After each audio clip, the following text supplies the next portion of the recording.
Dear students, आज हम class 10th की क्षितिज में पढ़ेंगे बाबा नागार्जुन जी को। नागार्जुन का जन्म बिहार के दरभंगा जिले के सतलखा गांव में सन 1911 ईस्वी में हुआ था। उनका मूल नाम बैद्यनाथ मिश्र था। तो बाबा नागार्जुन का मूल नाम, वास्तविक नाम बैद्यनाथ मिश्र था। आरंभिक शिक्षा संस्कृत पाठशाला में हुई, फिर अध्ययन के लिए बनारस और कलकत्ता चले गए। 1936 में श्रीलंका गए और वहीं बौद्ध धर्म में दीक्षित हुए। तत्पश्चात 2 साल प्रवास के बाद 1938 में वो देश लौट आए। घुमक्कड़ी और अक्खड़ स्वभाव के धनी नागार्जुन ने अनेक बार संपूर्ण भारत की यात्रा की। सन 1998 में उनका देहांत हो गया। नागार्जुन जी की प्रमुख काव्य कृतियाँ हैं युगधारा, सतरंगे पंखों वाली, हजार हजार बाहों वाली, तुमने कहा था, पुरानी जूतियों का कोरस, आखिर ऐसा क्या कह दिया मैंने, मैं मिलिट्री का बूढ़ा घोड़ा। नागार्जुन ने कविता के साथ साथ उपन्यास और अन्य गद्य विधाओं में भी लेखन किया। उनका संपूर्ण कृतित्व नागार्जुन रचनावली के 7 खंडों में प्रकाशित है। उन्हें अनेक पुरस्कारों से सम्मानित किया गया, जिनमें प्रमुख है हिंदी अकादमी दिल्ली का शिखर सम्मान, उत्तर प्रदेश का भारत भारती पुरस्कार एवं बिहार का राजेंद्र प्रसाद पुरस्कार। मैथिली भाषा में कविता के लिए उन्हें साहित्य अकादमी पुरस्कार प्रदान किया गया। राजनैतिक सक्रियता के कारण उन्हें अनेक बार जेल जाना पड़ा।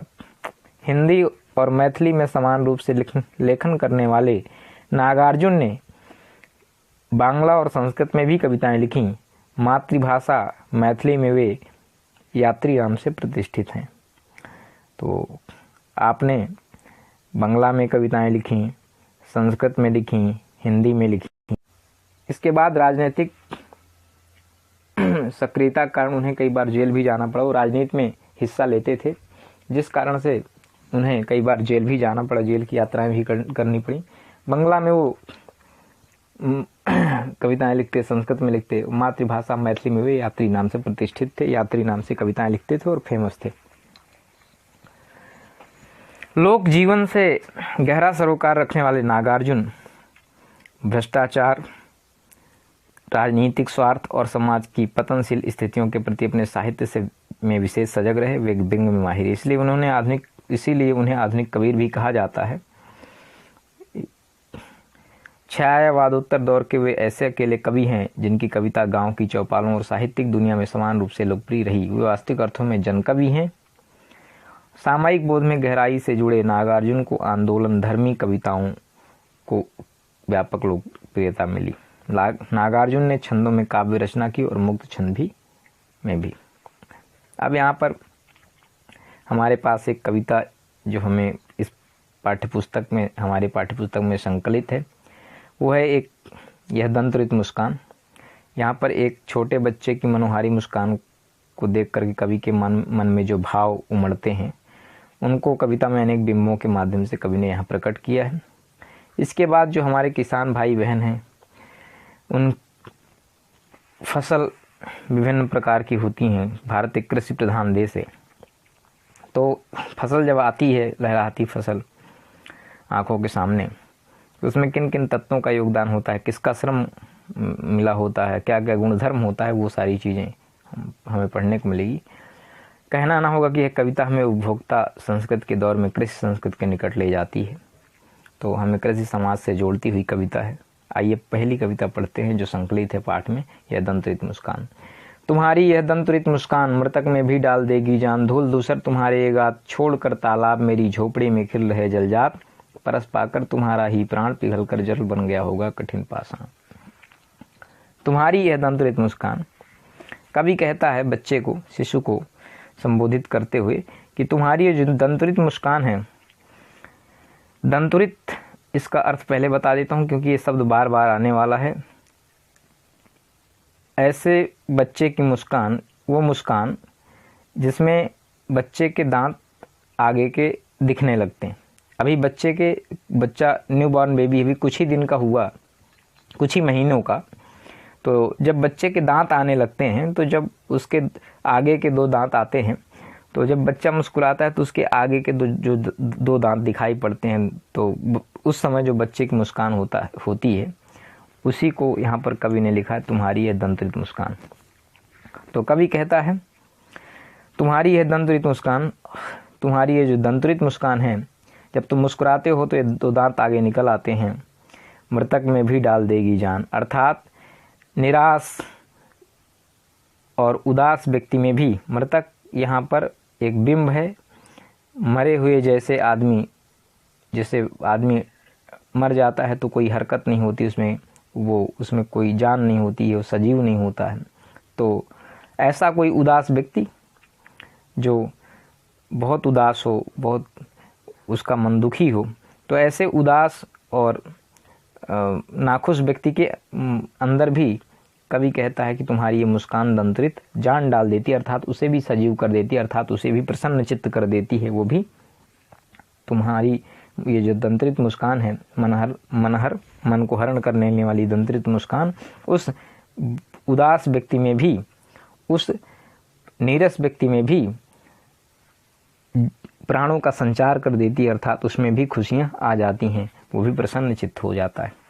धूल धूसर तुम्हारे ये गात, धूल मिट्टी से सने हुए तुम्हारा ये शरीर, धूल धूसर मतलब धूल मिट्टी से सना हुआ तुम्हारा ये शरीर, ऐसा लगता है कि जैसे छोड़कर तालाब मेरी झोपड़ी में खिल रहे जलजात। जलजात मतलब कमल। ऐसा लगता है कि कोई कमल किसी तालाब को छोड़कर मेरी झोपड़ी में खिल गया। धूल मिट्टी से सना हुआ तुम्हारा शरीर। बच्चा जब खेलता है ज़मीन पे, कभी गिरता है, कभी पड़ता है, तो उसके शरीर में धूल मिट्टी लगी हुई है। तो कवि कहता है धूल मिट्टी से सना तुम्हारा ये जो पूरा शरीर है, गात मतलब शरीर, ये ऐसा लगता है कि कोई तालाब छोड़ करके, कोई कमल तालाब छोड़ करके मेरी झोपड़ी में खिल गया, और परस पाकर तुम्हारा ही प्राण पिघल कर जल बन गया होगा कठिन पाषाण। तुम्हारा स्पर्श पाकर के ही ऐ मेरे प्राण, जिसमें बच्चे को प्राण कहा गया है। बच्चा वो है जो लोगों में जान डाल देने की उसमें क्षमता है, उसकी मुस्कान में। उस नन्हे मासूम से बच्चे को देख करके, उसकी दंतरित मुस्कान को देख करके कवि कहता है कि यदि कोई तुम्हारा स्पर्श पा जाए, यदि तुम किसी को स्पर्श कर लेते हो, परस पाकर तुम्हारा ही प्राण, ऐ शिशु तुम्हारा स्पर्श पा करके ही वो जो कठोर पत्थर दिल व्यक्ति रहा होगा, वो भी द्रवित हो गया होगा, जल की तरह पिघल गया होगा, जल की तरह पिघल कर बहने लगा होगा। वास्तव में वो जो यहाँ पर जो पिघल कर जल बन गया होगा कठिन पाषाण, कठिन पाषाण शब्द प्रयोग किया गया है। ये बिंब है, प्रतीक है पत्थर हृदय व्यक्ति का, पत्थर दिल व्यक्ति के लिए, जो जिसका हृदय कठोर पत्थर की तरह है, उस व्यक्ति के लिए कठिन पाषाण शब्द का प्रयोग किया गया। तो तुम्हारा स्पर्श पा करके पत्थर जैसे हृदय वाला व्यक्ति भी द्रवित होकर के जल की तरह बहने लग गया होगा, अर्थात वो भी पिघल गया होगा, वो भी खुश हो गया होगा, प्रसन्न हो गया होगा। इसके बाद छू गया तुमसे कि झरने लग पड़े से फालिका के फूल, बांस था कि बबूल, तुम मुझे पाए नहीं पहचान, देखते ही रहोगे अनिमेष, थक गए हो आंख लूं मैं फेर, क्या हुआ यदि हो सके परिचित न पहली बार, यदि तुम्हारी मान माध्यम बनी होती आज, मैं न सकता देख, मैं न पाता जान, तुम्हारी ये दंतरित मुस्कान। छू गया तुमसे कि झरने लग पड़े से फालिका के फूल। कवि कहता है कि जैसे ही मैंने तुम्हें छुआ, तो जैसे ही मैंने छुआ तो तुम रोने लगे और तुम्हारे आंसू बहने लगे। ये मैंने आँखों का एक डायग्राम बनाया और इसमें झड़ते हुए आंसू मैंने प्रतिबिंबित करने का प्रयास किया। तो बच्चा जब रो रहा है, तो जैसे मैंने छुआ तुम्हें, तुम छू गया तुमसे कि जैसे मैंने तुम्हें छुआ, तो शेफालिका के जैसे फूल गिरते हैं। शेफालिका अर्थात शिवली, अर्थात हर श्रृंगार, पारिजात, पारिजात भी कहते हैं, शेफालिका भी कहते हैं, शिवली भी कहते हैं, ये एक ही सब नाम है। और ये पश्चिम बंगाल का राष्ट्रीय पुष्प भी है, राजकीय पुष्प है वहाँ का शेफालिका। तो शेफालिका फूल की एक विशेषता ये होती है कि अगर उसके पेड़ को टच कर दिया जाए, छू लिया जाए, तो टहनी में जो फूल लगे होते हैं उनके डंठल बहुत कमज़ोर होते हैं, तो मात्र छूने मात्र से फूल झरझर गिरने लगते हैं। तो जैसे ही मैंने तुम्हें छुआ, तुम्हारी आंखों से झरझर झरझर आंसू ऐसे गिरने लगे जैसे कि कोई शेफालिका के फूल से सफ़ेद कलर के सफ़ेद रंग के फूल गिरते हैं। ठीक वैसे ही जैसे मैंने तुम्हें छुआ, तुम्हें अपनी गोद में लेना चाहा, और जैसे तुमने मेरा स्पर्श महसूस किया तो तुम रोने लगे, और तुम्हारी आंखों से शेफालिका के जैसे फूल होते हैं सफ़ेद सफ़ेद, वैसे आंसू झरझर झरझर गिरने लगे। मैं बाँस था कि बबूल, मुझे नहीं पता मैं बाँस की तरह या बबूल की तरह कटीला और कठोर था, मुझे नहीं पता, लेकिन तुम मुझे जैसे ही मैं तुमसे छू गया तुम रोने लगे और तुम्हारे आंसू शेफालिका के फूल की तरह झरझर झरझर गिरने लग गए। फिर इसके बाद तुम मुझे पाए नहीं पहचान, तुम मुझे पाए नहीं पहचान, देखते ही रहोगे अनिमेष। बच्चा जब किसी को पहली बार देखता है तो उसको एकटक, अनिमेष अर्थात एकटक, टकटकी लगा के देखना, बिना पलक झुकाए, बिना पलक गिराए। अनिमेष मतलब लगातार, निष्पलक, अपलक, अपलक, निष्पलक, टकटकी लगाकर देखना। तुम मुझे पाए नहीं पहचान। जब बच्चा पहली बार किसी को देखता है तो देखता ही रह जाता है, उसको पहचानने की कोशिश करता है, इसलिए वो उसको टकटकी लगा के देखता है, एकटक देखता है, पलक नहीं गिराता, निर्निमेष देखता है, निर्निमेष। अनिमेष मतलब निर्निमेष, अपलक, निष्पलक, एकटक। तो तुम मुझे पाए नहीं पहचान, तुम मुझे नहीं पहचान पाए, देखते ही रहोगे अनिमेष। इसी तरह से एकटक, देखते ही रहोगे। इसलिए कभी पूछता है थक गए हो, आँख लूँ मैं फेर। अगर तुम थक गए हो तो मैं अपनी आंखें फेर लेता हूँ, तुम्हारी तरफ से अपना चेहरा हटा लेता हूँ, तो तुम मुझे नहीं देखोगे।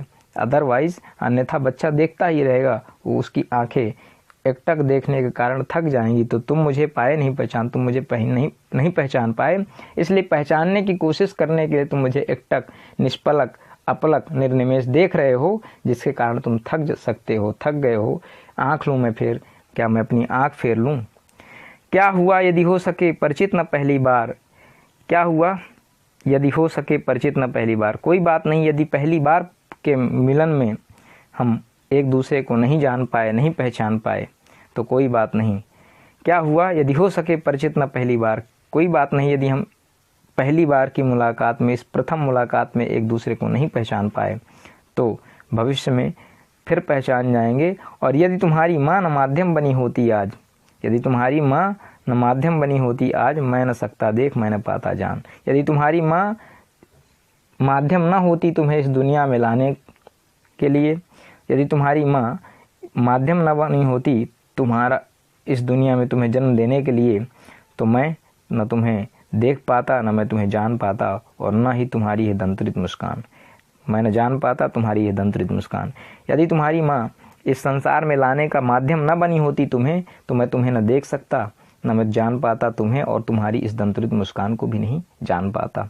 धन्य तुम, माँ भी तुम्हारी धन्य, तुम भी धन्य हो, ऐसे सु तुम भी धन्य हो, और तुम्हारी माँ भी धन्यवाद की पात्र है, क्योंकि तुम इसलिए धन्य हो क्योंकि तुम्हारी दंतरित मुस्कान देख करके मेरे अंदर जान आ जाती है।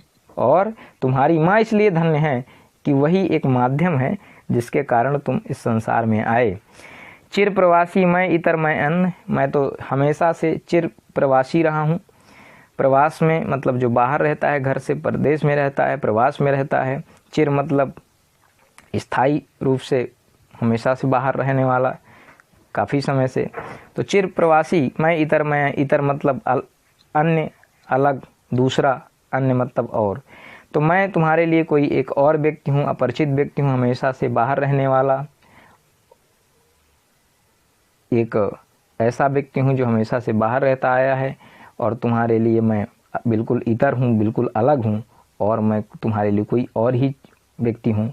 तुमसे मेरा कोई अपनत्व तो अभी नहीं है, क्योंकि मैं अन्य हूँ, मैं अलग हूँ, मैं और कोई हूँ, तुम्हारी परिवार का भी हिस्सा नहीं हूँ ऐसा। क्योंकि मैं जब दूर रहा, तुम्हारा मेरा कोई संपर्क नहीं रहा, तो चिर प्रवासी मैं इतर मैं अन्य, तो मैं प्रवासी रहा, हमेशा प्रदेश में रहा और तुमसे अलग रहा, और तुम्हारे लिए हमेशा अन्य रहा, अन्य व्यक्ति की भूमिका में रहा। इस अतिथि से प्रिय तुम्हारा क्या रहा संपर्क, और मैं अतिथि की तरह अपने घर में आता रहा, तो इस अतिथि से ऐ प्रिय, ऐ मेरे प्यारे शिशु, तुम्हारा कोई संपर्क नहीं रहा।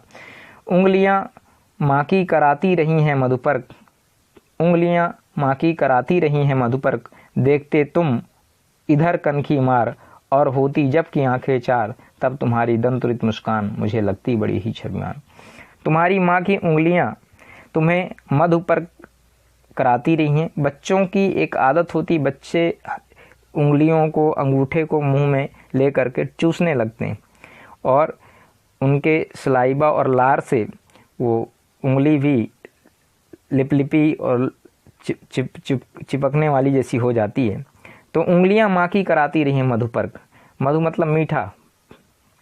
तो मधुपर्क क्या होता है, जिसमें घी, शहद, इस तरह की चीज़ें होती हैं, मिली होती हैं, मिठास होती है उसमें, तो उसे मधुपर्क कहते हैं। बच्चों को दिया जाता है, जैसे घुट्टी होती है उसी तरह से मधुपर्क। तो तुम्हारी माँ की उंगलियां तुम्हें मधुपर्क कराती रही, अर्थात तुम माँ की उंगलियों को पकड़ के उससे चूसते रहे और ममता रूपी उस मधुपर्क को हमेशा चाटते रहे, चूसते रहे।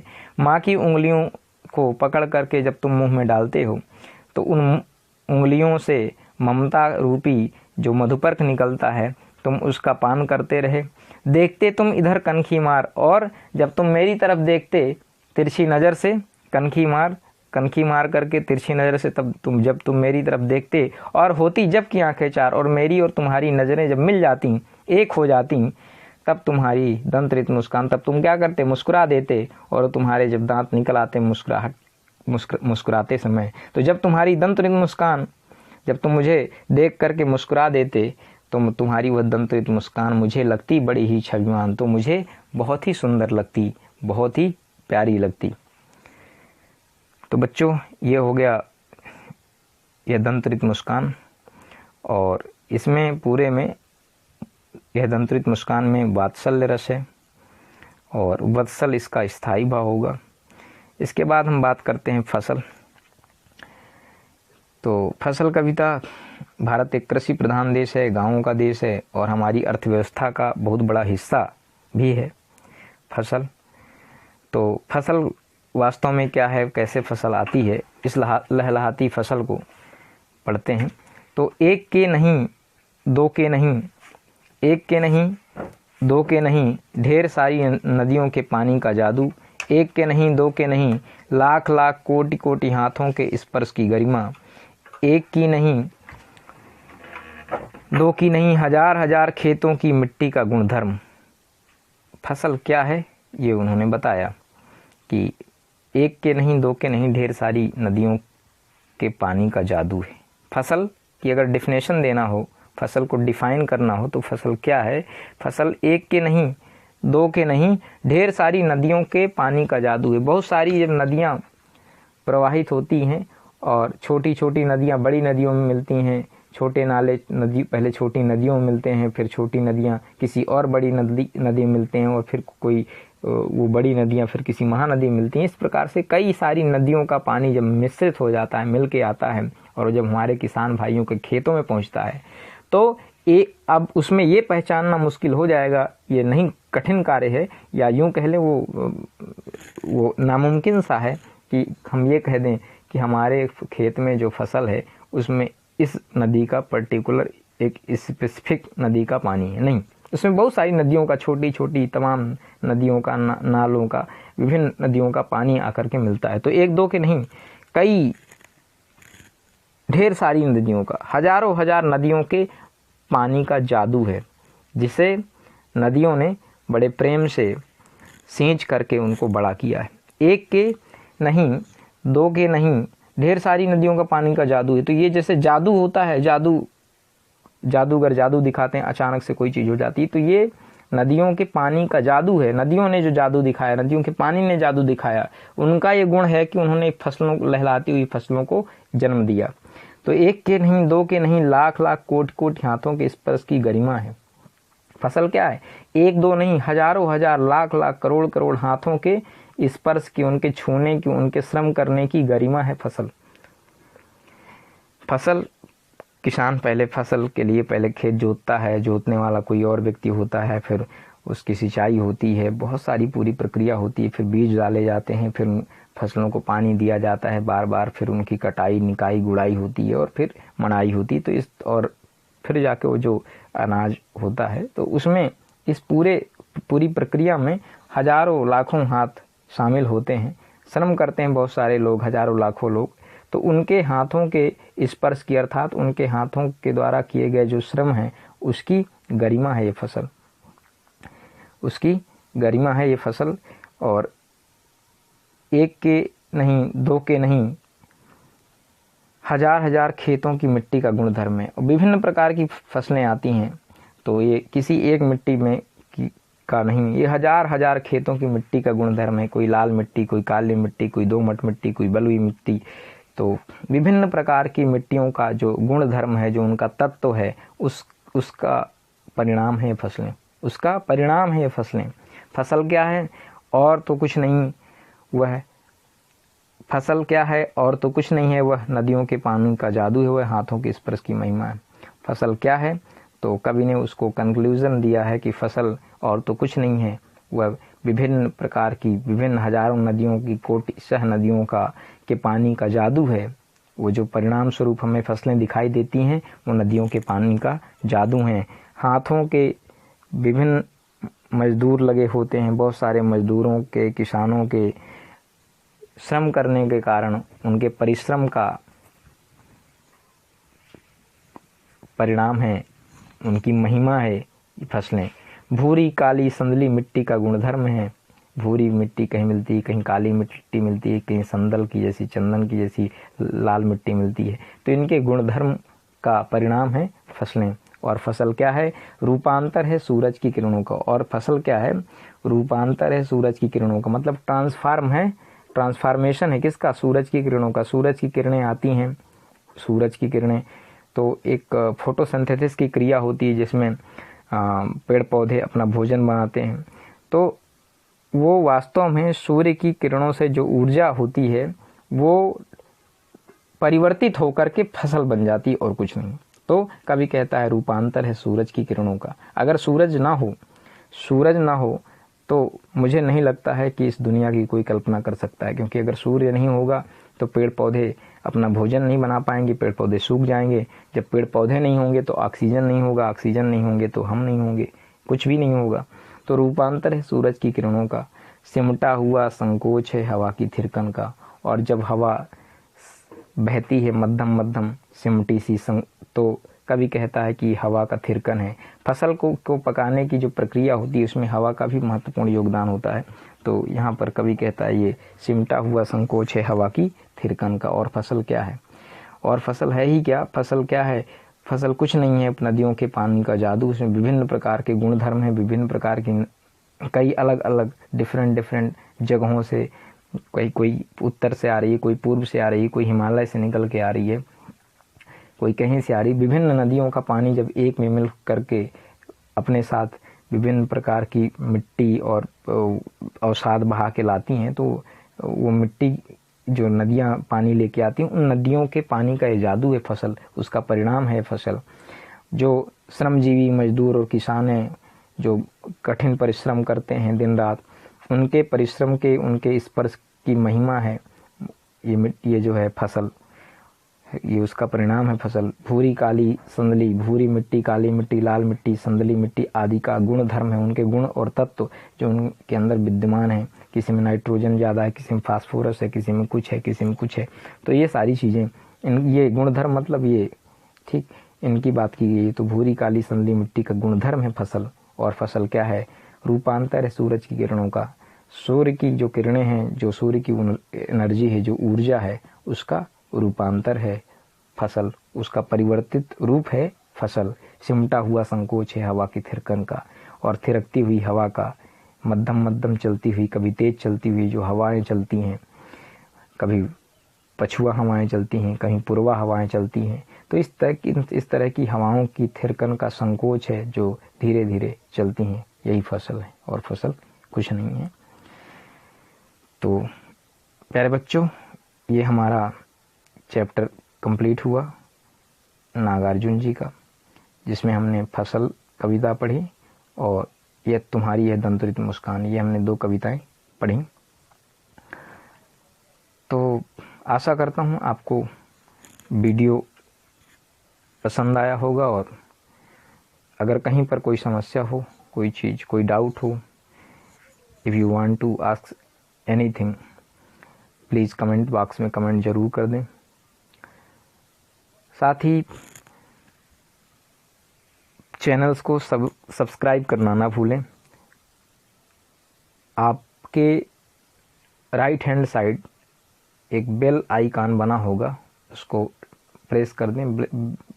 बेल आइकन को दबा करके, उसको प्रेस करके, रेड कलर से लिखा होगा सब्सक्राइब, और वहाँ पर एक बेल आइकन होगा, घंटी बनी होगी, उसको क्लिक कर देंगे तो आपको जो वीडियोस होंगे वो टाइम टू टाइम मिलते रहेंगे, नोटिफाई होते रहेंगे आप।